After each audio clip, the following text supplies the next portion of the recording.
Bismillahirrahmanirrahim. Assalamualaikum warahmatullahi wabarakatuh.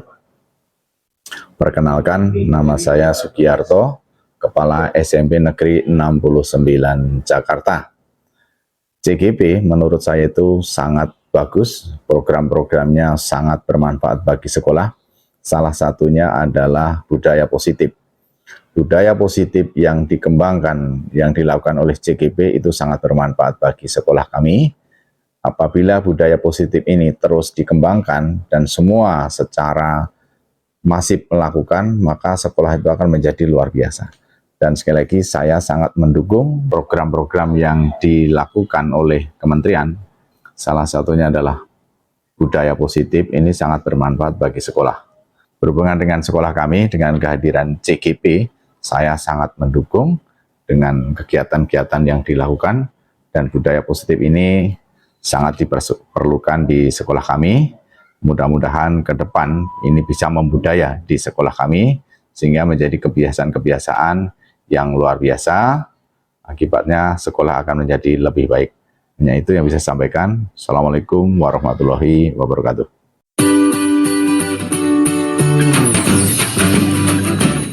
Assalamualaikum warahmatullahi wabarakatuh. Waalaikumsalam warahmatullahi wabarakatuh. Salam sejahtera untuk kita semua. Mohon maaf mengganggu waktunya Bapak Ibu semuanya. Sebelumnya saya berterima kasih kepada Bapak Ibu yang sudah hadir untuk kegiatan diseminasi penerapan budaya positif SMP Negeri 69 Jakarta Barat, Selasa 24 Oktober 2023. Pertama, marilah kita panjatkan puji dan syukur kehadirat Allah Subhanahu wa taala yang telah memberikan kita semua sehat walafiat sehingga kita bisa hadir di kegiatan ini. Semoga kegiatan ini bisa berjalan dengan lancar. Amin. Yang terhormat kepada Bapak Kepala SMP 69 dan Bapak Ibu sekalian, terima kasih untuk kehadirannya. Kita mulai saja kegiatan diseminasi penerapan budaya positif. Untuk slide selanjutnya,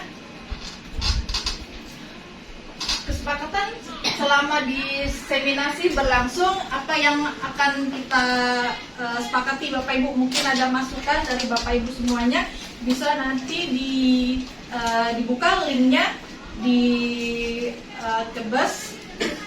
Bisa menggunakan aplikasi Jamboard bagi yang sudah mendownload untuk dituliskan kesepakatan kita selama mengikuti kegiatan diseminasi ini. Apakah Bapak Ibu sudah bisa membuka Jamboard yang saya share? Sudah. Silakan Bapak Ibu untuk memberikan kesepakatan selama diseminasi berlangsung ini. Mungkin ada yang ingin disampaikan melalui Jamboard yang sudah saya share. Untuk kesepakatan bisa misalnya membuat kondisi yang kondusif, atau kegiatan ini serius tapi santai, atau lain sebagainya. Bisa menggunakan kalimat-kalimat yang Tapi nggak bisa diakses. harus dilihat. Ini pribadi. Aku pribadi bisa. Apa? Nggak bisa.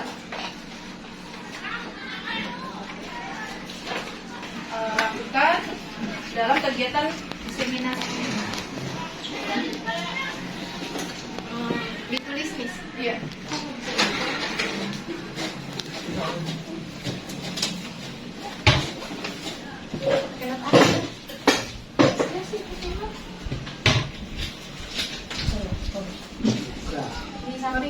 Sticky note tadi, sticky note yang plus di bawah sebelah kanan. Oh iya.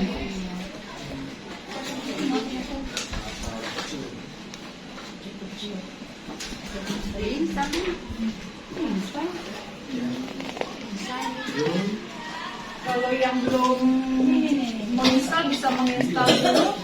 Jika sudah ada aplikasinya bisa langsung dibuka linknya. Siapa nih? Oke, sudah ada satu. Selama diseminasi berlangsung diharapkan tenang dan kondusif. Oke, baru satu.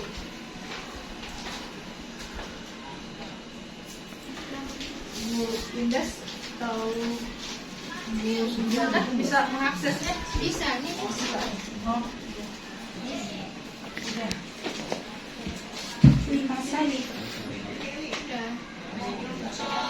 Mohon tidak membunyikan HP. Oke, dari dua. Ada lagi yang ingin mau menyampaikan kesepakatan selama diseminasi kita selama 60 menit ke depan lagi proses ya.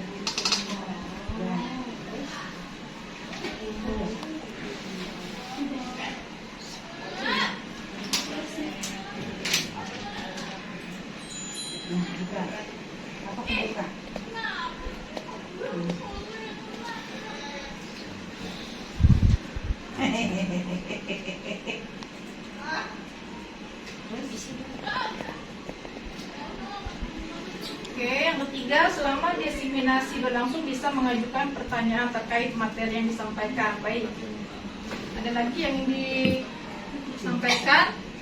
Oke.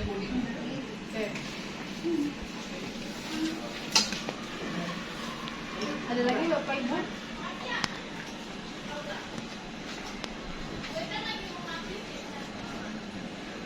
Ada lagi yang ingin disampaikan lagi? Sudah? Oke. Jadi ada kesepakatan kita ya selama diseminasi berlangsung, yaitu mohon tidak menggunakan HP atau membunyikan HP. Yang kedua, selama diseminasi berlangsung bisa mengajukan pertanyaan terkait materi yang disampaikan. Kemudian diharapkan tenang dan kondusif. Ada lagi?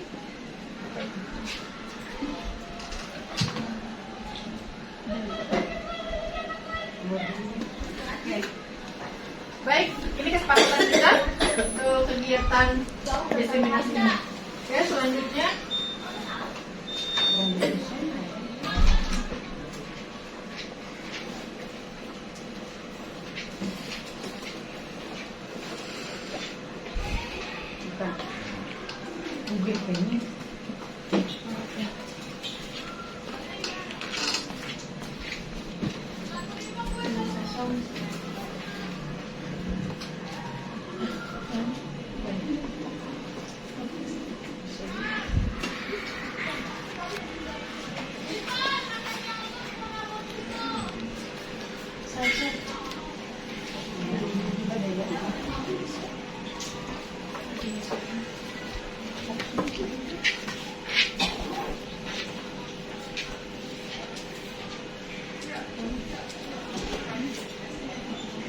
sebelumnya kita ice breaking dulu agar suasana lebih mencair. Oke. Biasa suka dengar kan tepuk-tepuk yang biasa di kegiatan pramuka? Ya, seperti ini. Semangat kakak, aye, boom, awo awo, boom, awo awo, tram tram tram tram tram, trim trim trim trim trim, boom.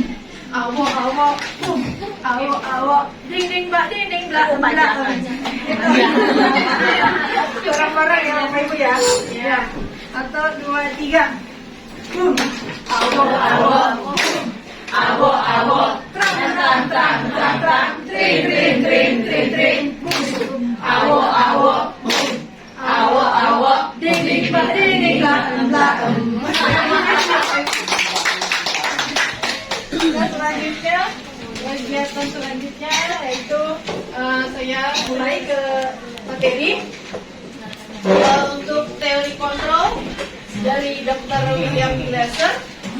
Di sini terdapat ilusi guru yang mengontrol murid, yaitu pada dasarnya kita tidak dapat memaksa murid untuk berbuat sesuatu jikalau murid tersebut memilih untuk tidak melakukannya.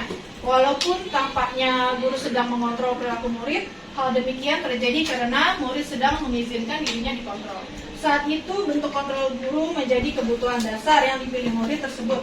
Teori kontrol menyatakan bahwa semua perilaku memiliki tujuan, bahkan terhadap perilaku yang tidak disukai. Ilusi bahwa semua penguatan positif, efektif, dan bermanfaat.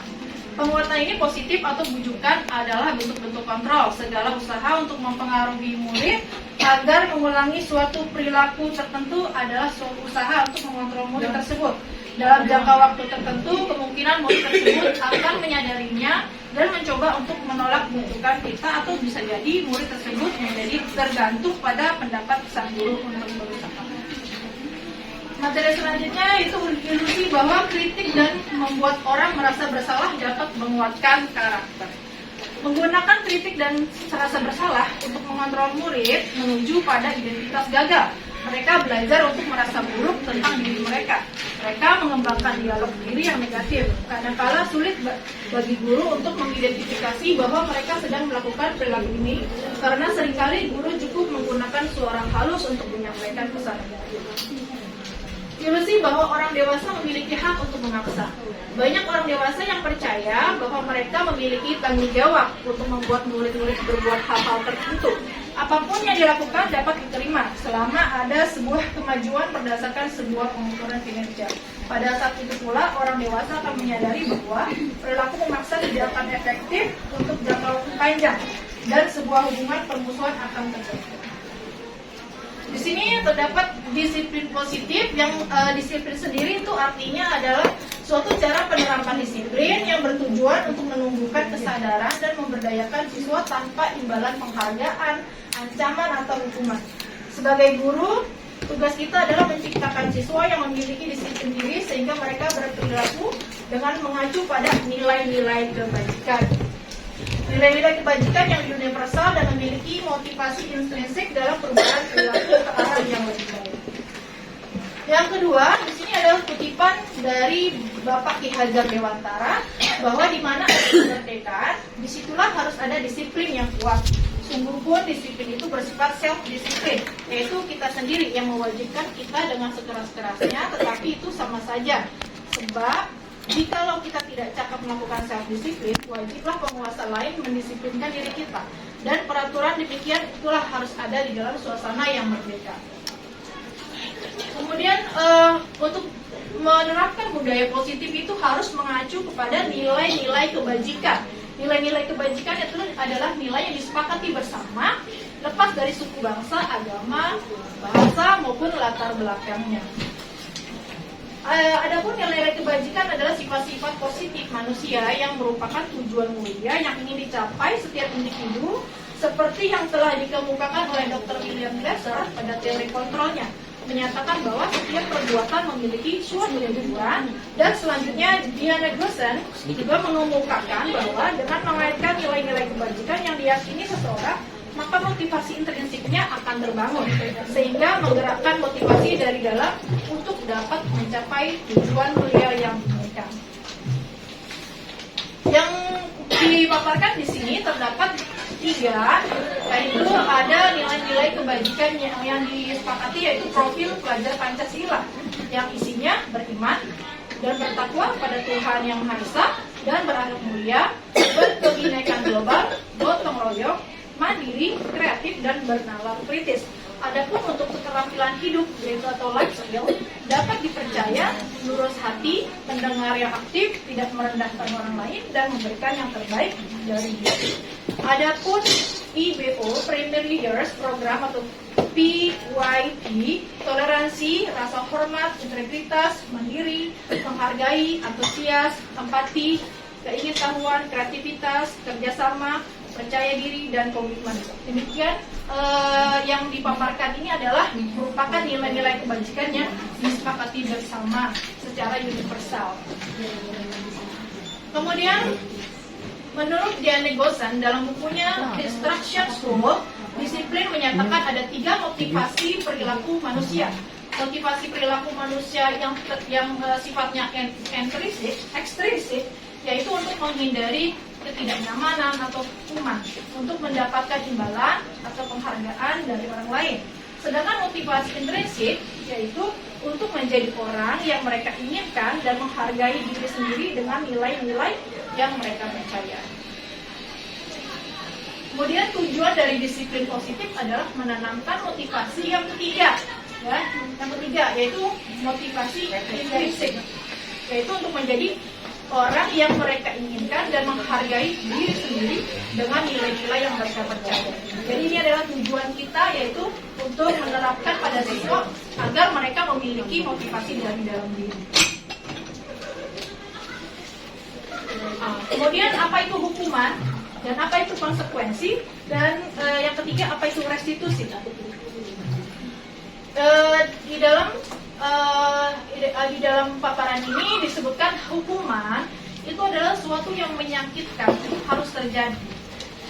Apa itu konsekuensi? Konsekuensi adalah sesuatu yang harus terjadi. Apa itu restitusi? Yaitu restitusi merupakan pilihan. Lalu ada juga analogi yang kedua, hukuman itu tidak nyaman untuk murid atau anak untuk jangka waktu yang panjang, sedangkan konsekuensi tidak nyaman untuk murid atau siswa untuk jangka waktu yang pendek, sedangkan restitusi itu menguatkan untuk murid dalam jangka waktu yang panjang. Nah, selanjutnya dalam hukuman itu korban mendapatkan keadilan, dalam konsekuensi korban bisa diabaikan, dalam restitusi korban mendapatkan ganti. Selanjutnya murid itu tersakiti dalam hukuman, kalau konsekuensi murid atau anak itu dibuat tidak nyaman, sedangkan restitusi murid atau anak mendapatkan penguatan. Selanjutnya perilaku positif. Selanjutnya dalam hukuman perilaku pasif agresif itu meningkat. Dalam konsekuensi penguatan hanya bertahan dalam jangka waktu pendek, sedangkan restitusi masalah terpecahkan. Dalam hukuman juga sistem tidak akan berjalan jika murid tidak takut. Dalam konsekuensi memerlukan monitoring dan supervisi terus-menerus dari guru. Untuk restitusi, murid belajar bertanggung jawab untuk perilaku. Selanjutnya, dalam hukuman berlaku hanya pada sebuah institusi, tidak berlanjut pada kehidupan nyata. Untuk konsekuensi membantu penerapan mengikuti peraturan dalam masyarakat, sedangkan restitusi fokus pada pemecahan masalah dalam jangka waktu panjang. Jadi di sini terdapat kesimpulan bahwa kita harus menerapkan restitusi. Ya, seperti itu. Kemudian dalam hukuman peraturannya adalah kamu harus, dalam konsekuensi apa peraturannya, mampukah kamu melakukannya? Terima kasih. Selanjutnya untuk yang restitusi, apa yang kamu yakini, apa yang bisa kamu lakukan untuk memperbaiki masalah ini? Selanjutnya untuk hukuman, murid membenci peraturan. Untuk konsekuensi, murid menghormati peraturan. Dalam restitusi, murid akan menghormati dirinya dan orang lain. Dalam penghukuman itu sifatnya negatif, dalam konsekuensi itu sifatnya netral, sedangkan dalam restitusi itu sifatnya positif. Kemudian ada kutipan juga dalam hukuman, yaitu seperti awas kalau dilakukan lagi, nanti dengan kata-kata ancaman awas ya kalau dilakukan lagi ya. Kalau dalam konsekuensi, lakukan apa yang saya katakan. Dalam restitusi, apakah hal ini yang sesungguhnya yang ingin kamu lakukan? Seperti itu. Kemudian dalam hukuman itu mode paksaan. Untuk konsekuensi itu ada teori stimulus respon. Untuk yang untuk yang restitusi itu menggunakan teori kontrol. Nah, untuk selanjutnya dalam hukuman juga mendorong menyalahkan diri. Untuk yang konsekuensi mendorong kepatuhan, serta restitusi itu mendorong disiplin positif. Nah, dalam hukuman juga konsep diri buruk. Dalam konsekuensi konsep diri baik, sedangkan dalam restitusi konsep diri buruk. Oke, kemudian diteruskan apa itu keyakinan kelas? Keyakinan kelas atau peraturan kelas menurut Bapak Ibu? Keyakinan atau peraturan kelas? Iya. Oke.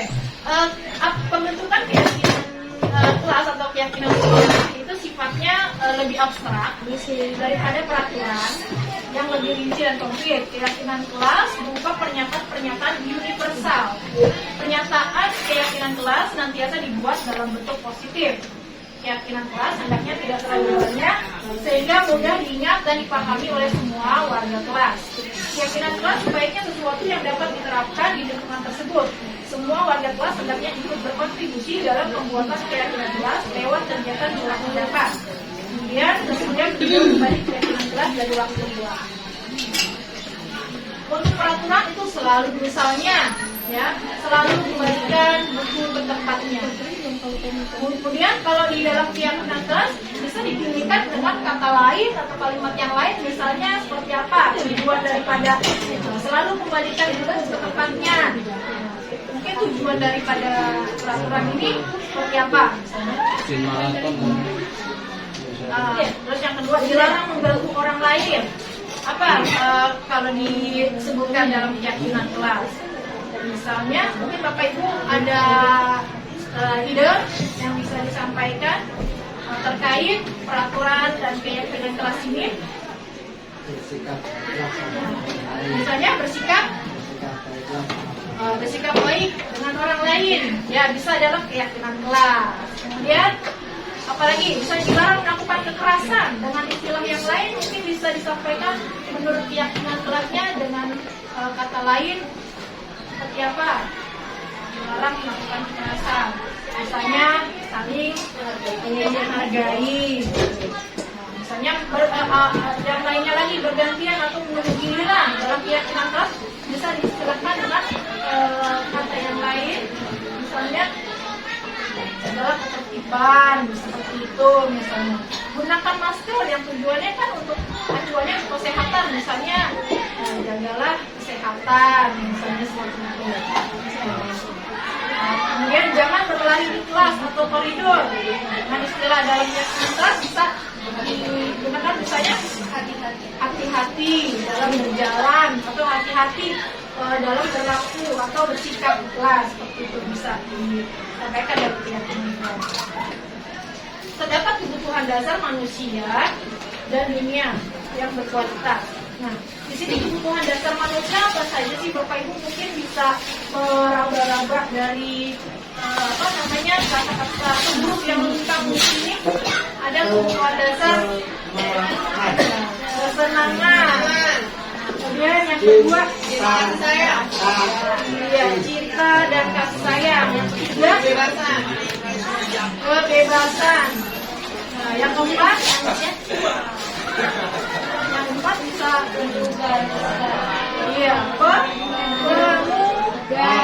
penguasaan. Yang kelima bertahan hidup. Ya, betul sekali ya. Jadi kebutuhan dasar manusia itu ada 5, yaitu kesenangan, cinta dan kasih sayang, kebebasan, penguasaan dan bertahan hidup. Ya.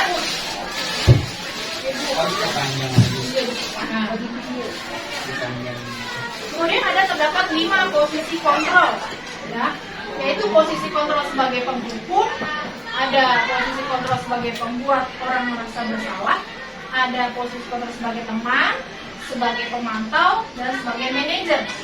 Apa itu posisi kontrol sebagai penghukum? Yaitu seorang penghukum bisa menggunakan hukuman fisik, bisa juga hukuman verbal. Yang kedua, membuat orang merasa bersalah, biasanya guru akan bersuara lebih lembut. Yang ketiga, posisi kontrol sebagai teman, biasanya guru pada posisi ini tidak akan menyakiti murid, namun akan tetap berupaya mengontrol murid melalui persuasi. Selanjutnya, posisi kontrol sebagai monitor atau pemantau, yaitu mengawasi. Yang kelima, di sini yang ideal, yaitu sebagai manajer, di mana respon yang menunjukkan tanggung jawab guru dalam posisi terakhir. Manajer adalah posisi mentor di mana guru berbuat sesuatu bersama dengan murid, mempersilakan murid bertanggung jawab atas perilakunya, mendukung murid agar dapat menemukan solusi atas permasalahan. Nah, di sini terdapat perbedaan yang bisa kita lihat ya antara posisi kontrol sebagai penghukum, membuat orang merasa bersalah, sebagai teman, sebagai pemantau, sebagai manajer. Dilihat dari kata-kata, dilihat dari kutipan bahasanya. Nah, misalnya dalam penghukum, misalnya menghardik, ya, menunjuk-nunjuk, menyindir, nah itu posisi kontrol sebagai penghukum. Bagaimana kalau membuat orang merasa bersalah? Itu biasanya bersama, ya, kemudian mengatakan seharusnya.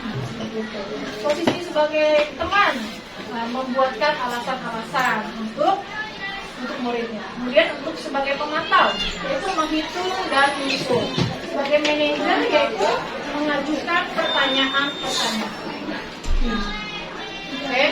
Kemudian untuk selanjutnya, posisi sebagai penghukum juga misalnya dalam kutipan, kalau kamu tidak melakukannya, awas ya. Nah, itu posisi kontrol sebagai penghukum.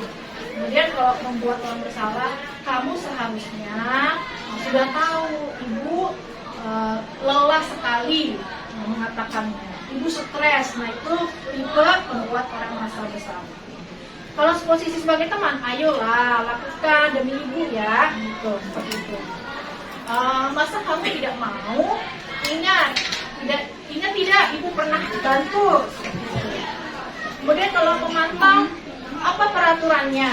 Nah, kalau manajer, apa yang kita yakini, apa yang bisa kita kerjakan untuk memperbaiki masalah ini. Jadi seperti itu. Selanjutnya ada juga, yaitu sebagai penghukum itu memberontak, menyalahkan orang lain, bisa berbohong, kemudian membuat orang merasa bersalah, menyembunyikan, menyangkal atau berbohong. Kemudian sebagai teman itu ketergantungan, kemudian pemantau itu menyesuaikan diri. Kemudian untuk yang manajer itu menguatkan pribadi. Jadi terdapat perbedaan posisi kontrol sebagai penghukum, membuat orang merasa bersalah, sebagai teman, sebagai pemantau, dan juga sebagai manajer. Nah, kalau dilihat dari pernyataan-pernyataan ini, kira-kira di mana posisi kontrol? Misalnya, saya kecewa sekali dengan kamu. Kira-kira apakah sebagai penghukum, sebagai pembuat rasa bersalah, sebagai teman, kemudian sebagai manajer, atau apa? Bagian dari kutipannya. Sebagai pembuat rasa bersalah ya, saya kecewa sekali. Kemudian yang kedua, kamu tidak pernah benar melakukannya. Itu kira-kira sebagai penghukum, membuat rasa bersalah, sebagai teman, sebagai pemantau, atau sebagai manajer. Kira-kira masuk posisi kontrol yang mana? Rasa bersalah bisa? Kamu tidak pernah benar-benar melakukannya. Bisa? Menjas ya. Oke, jadi di sini posisi kontrol sebagai yang mana ibu? Coba kalau kita lihat. Rasa kecewa. Rasa bersalah. Membuat rasa bersalah. Iya. Kamu tidak pernah benar-benar melakukannya. Ya, jadi menyudutkan siswa ya, untuk merasa bersalah. Oke. Kemudian ayolah lakukan demi ibu, sebagai teman. Nah, kemudian apakah kamu mau mendapatkan stiker bintang hari ini? Yang mana? Motivasi. Sebagai apa? Yang pertama itu posisi kontrol sebagai Motivasi. nah, penghukum, pembuat orang merasa bersalah, sebagai teman, pemantau, atau manajer. Manajer. Gimana? Bukan. Sebagai kalimatnya apa, Bu? Manajer. Manajer kayaknya. Apakah kamu mau mendapatkan stiker bintang hari ini? Teman, Manajer. sebagai teman. Bagaimana Teman. kamu bisa menyelesaikan masalah ini? Manajer. Kamu selalu yang paling terakhir. Kamu selalu yang paling terakhir. Membuat yang merasa bersalah. Oke. Kemudian restitusi segitiga restitusi. Segitiga restitusi yaitu suatu proses dialog yang dijalankan oleh guru agar dapat menghasilkan murid yang mandiri dan bertanggung jawab. Di mana di sini ada 3 langkah, yaitu menstabilkan identitas, yang kedua validasi tindakan yang salah, yang ketiga menanyakan keyakinan. Oke. Apa itu menstabilkan identitas? Yaitu berdasarkan prinsip membuat kesalahan adalah bagian dari proses pembelajaran. Jadi kutipannya atau pernyataannya bisa berbuat salah itu wajar. Ibu juga pernah melakukan hal demikian. Kemudian tidak ada manusia yang sempurna. Ibu tidak mau mencari siapa yang salah, tapi ibu ingin mencari solusi dari permasalahan ini. Ini adalah menstabilkan identitas. Apa itu validasi tindakan yang salah? Berdasarkan prinsip setiap perilaku berupaya memenuhi suatu kebutuhan tertentu. Pernyataannya misalnya kamu pasti punya alasannya mengapa melakukan hal itu. Kemudian kamu melakukannya karena mempertahankan sesuatu yang penting bagimu. Kamu patut bangga karena telah melindungi sesuatu yang penting bagimu. Nah, yang selanjutnya padahal kamu bisa melakukannya yang lebih buruk dari yang ini ya. Apa itu yang menanyakan keyakinan? Jadi ada yang laksana yang ketiga, yaitu berdasarkan prinsip teori kontrol bahwa pada dasarnya kita termotivasi secara intrinsik, yaitu pernyataannya apa keyakinan kelas kita, nilai-nilai apa yang telah disepakati bersama. Kamu ingin menjadi orang yang seperti apa? Seperti apa gambaran sebuah kelas yang ideal menurut kamu? Oke, demikian ada video yang ini adalah video yang saya coba lakukan untuk menerapkan langkah-langkah restitusi, yaitu dengan langkah-langkah menstabilkan. Kemudian yang kedua, validasi kesalahan, validasi tindakan yang salah. Kemudian yang ketiga, menanyakan keyakinan.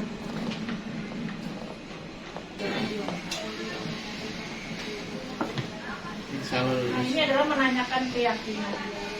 Jadi di sini biasanya terdapat siswa yang memiliki permasalahan, kemudian rasa keinginannya untuk mencurahkan perasaannya, yaitu bisa datang misalnya ke guru atau ke wali kelas, bisa ke guru BK.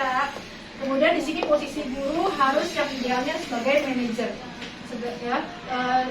dengan menggunakan langkah-langkah yaitu menstabilkan. Yang kedua yaitu memvalidasi tindakan yang salah, kemudian yang ketiga menanyakan keyakinan. Ini adalah penerapan yang sudah saya coba, yaitu membuat keyakinan di kelas, yaitu menggunakan post-it, bisa juga menggunakan jamboard juga yang bisa diterapkan ke siswa untuk membuat pembentukan keyakinan kelas. Jadi siswa bisa menyampaikan apa idenya atau kesepakatan apa yang akan dibuat di kelas dengan cara itu menuliskan satu orang satu gitu ide untuk menerapkan kesepakatan. Kemudian setelah memberikan apa yang harusnya disepakati, itu ditempel menggunakan post-it satu persatu, lalu dengan cara dipilih ya. Jika terdapat kesamaan ya idenya, bisa kita kita kumpulkan ya, sehingga nanti terdapat misalnya ada 5 atau 6 kesepakatan, tidak usah banyak-banyak. Yang penting anak bisa bertanggung jawab dan belajar untuk mandiri gitu, apa yang sudah disepakati bersama. Kemudian setelah sudah terdapat 6 atau misalnya terdapat kesepakatan yang sudah disepakati bersama, kemudian anak bisa menandatangani hasil kesepakatan kelas kita. Jadi di kelas dicoba, jadi anak-anak dilatih untuk memberikan kesepakatan sesuai dengan apa yang sudah bersama, agar mereka bisa bertanggung jawab dan mandiri terhadap apa yang mereka inginkan untuk di kelas. Gitu. Mungkin dari paparan saya ada yang Bapak Ibu yang ingin memberikan saran atau ingin menyampaikan sesuatu.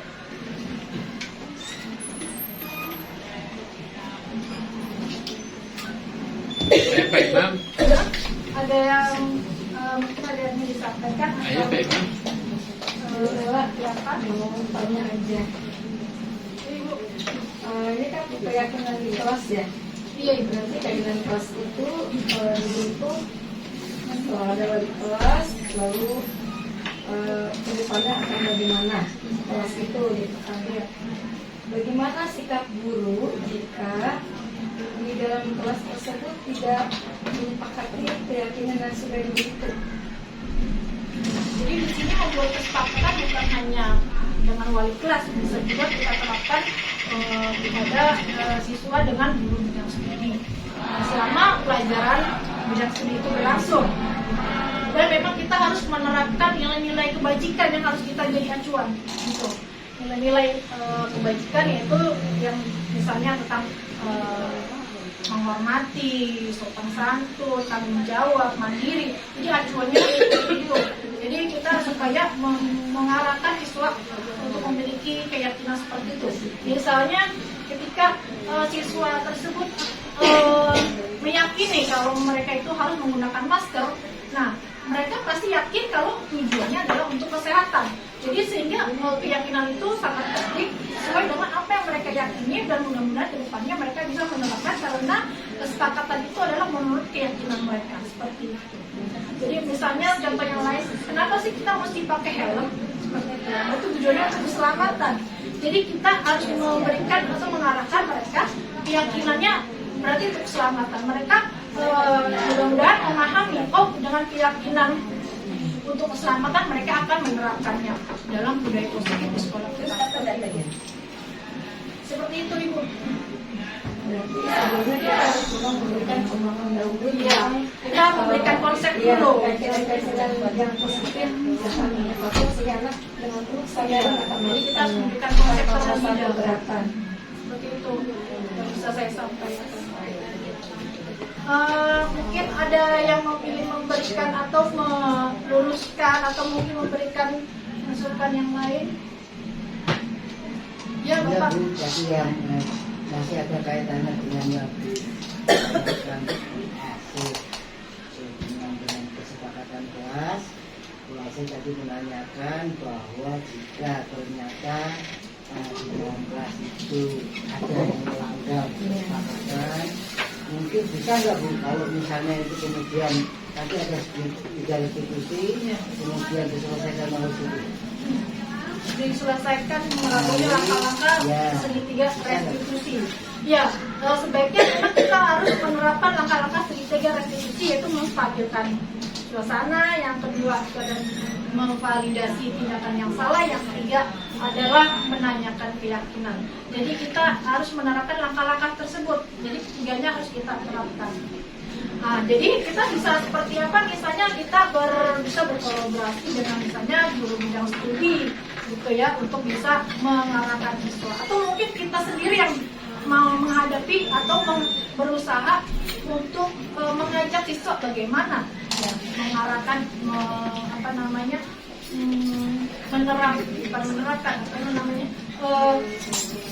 mengajak siswa itu ke arah yang lebih baik agar siswa itu belajar bertanggung jawab terhadap dirinya sendiri, memotivasi siswa seperti itu. Jadi tujuannya membuat keyakinan seperti itu. Jadi bukan hukuman dan penghargaan sebenarnya itu suatu kesalahan memberikan hukuman, karena itu sifatnya hanya jangka pendek bukan jangka panjang. Itu. Sedangkan kita menerapkan bagaimana memberikan keyakinan kepada siswa itu prosesnya atau tujuannya untuk jangka panjang seperti itu, agar siswa bisa bersikap tanggung jawab seperti itu. Menurut Ibu Ella, kita lebih dahulu memberikan pemahaman, penjelasan kepada siswa mengenai keyakinan atau mengenai restitusi segitiga itu, karena supaya siswa itu ketika melakukan dia sudah menyadari kalau dia itu berbuat positif akan begini, ketika melanggar maka akan ada tadi kan dalam mendisiplinkan pasti ada sebuah pelanggaran atau ada sanksi yang akan diterima oleh siswa itu sendiri. Bagaimana ini?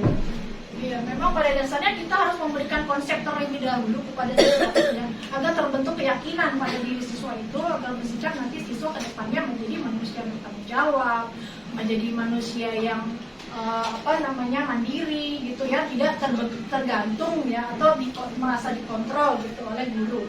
Jadi kedepannya seperti itu. Taruhnya memang siswa tersebut melakukan pelanggaran dan juga tidak jerak, hukuman adalah jalan terakhir. Hukuman adalah jalan terakhir, jadi kita upayakan yang semestinya terlebih dahulu, yaitu misalnya bisa berdialog dengan siswa jika memang terdapat siswa yang bermasalah seperti itu, dengan menerapkan langkah-langkah yang tadi saya sebutkan seperti itu. Terima kasih. Mungkin itu saja yang bisa saya sampaikan. Mohon maaf jika terdapat kekurangan dari saya. Mudah-mudahan bisa membuat pembelajaran juga untuk diri saya dan mudah-mudahan juga bermanfaat untuk Bapak Ibu semuanya. Mohon maaf, saya akhiri. Wassalamualaikum warahmatullahi wabarakatuh. Waalaikumsalam warahmatullahi wabarakatuh.